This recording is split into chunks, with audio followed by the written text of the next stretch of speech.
দরিল দরিদ্র কল্যাণ তহবিলের 10 বছর পূর্তি ও ঈদ পুনর্মিলনী অনুষ্ঠিত।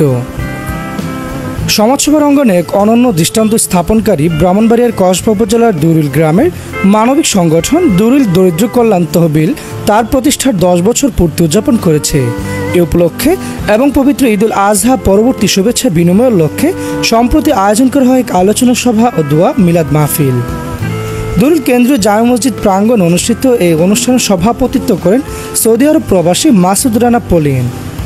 অনুষ্ঠানে প্রধান অতিথি হিসেবে উপস্থিত ছিলেন বিশিষ্ট সমাজসেবক ও আন্তর্জাতিক মানবাধিকার সংস্থার চট্টগ্রাম বিভাগীয় সাংগঠনিক সম্পাদক জাহিদুল ইসলাম জাহেদ। আর উপস্থিত ছিলেন সংগঠনটির প্রতিষ্ঠাতা ও বাংলাদেশ সেনাবাহিনীর সদস্য আক্তার হোসেন। বিশেষ অতিথি হিসেবে উপস্থিত ছিলেন মাওলানা মুখলেসুর রহমান মান্নানী, সংগঠনটির সহসভাপতি প্রবাসী মোহাম্মদ জুলহাস, সাংগঠনিক সম্পাদক প্রবাসী মোহাম্মদ লুকমান, কোষাধ্যক্ষ ও স্থানীয় ব্যবসায়ী আল আমিন ভুইয়া। এ সময় পুরো অনুষ্ঠানটি উপস্থাপনা করেন চণ্ডীদার উচ্চ বিদ্যালয়ের শিক্ষক মুশারফ মাস্টার। বক্তারা তাদের বক্তব্য বলেন, দরিল দরিদ্র কল্যাণ তহবিল প্রতিষ্ঠার পর থেকে এলাকার অসহায় দরিদ্র ও নিঃস্ব মানুষের পাশে থেকে কাজ করে যাচ্ছে। সংগঠনটি বিগত 10 বছরে প্রায় 20 লক্ষ টাকার অধিক আর্থিক সহায়তা প্রদান করেছে।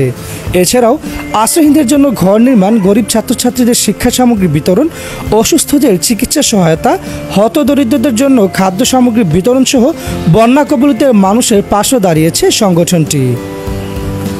অনুষ্ঠানে বক্তারা দরিল দরিদ্র কল্যাণ তহবিলকে গ্রামের একটি অনুসরণীয় সংগঠন হিসেবে উল্লেখ করে বলেন, যেখানে সরকার বেসরকারি সহায়তা পৌঁছাতে সময় লাগে, সেখানে এই সংগঠনটি খুব দ্রুত ও নির্ভরযোগ্যভাবে মানুষের পাশে দাঁড়িয়েছে। প্রবাসী ও স্থানীয়দের সমন্বয়ে পরিচালিত হওয়া এই কার্যক্রম স্বচ্ছতা ও মানবিকতার বিরাজমান। শেষে দেশের কল্যাণ ও সংগঠনের অগ্রগতি ও সকল সদস্যদের সুস্থতা কামনা করে এক বিশেষ ও দোয়া মোনাজাত অনুষ্ঠিত হয়। উল্লেখ্য যে সংগঠনটির সদস্যরা প্রবাসে ও দেশে স্ব অবস্থান থেকে নিয়মিত আর্থিক সহযোগিতা দিয়ে থাকে সংগঠনটিতে। ভবিষ্যতে সংগঠনটি যেন আরও বৃহৎ পরিসরে সামাজিক ও উন্নয়নমূলক কাজ করতে পারে, সে লক্ষ্যে নতুন পরিকল্পনা নেওয়া হচ্ছে বলে জানিয়েছেন সংগঠনটির নেতারা। Saidul Islam, voice of Kasba, Kasba, Brahmanbaria.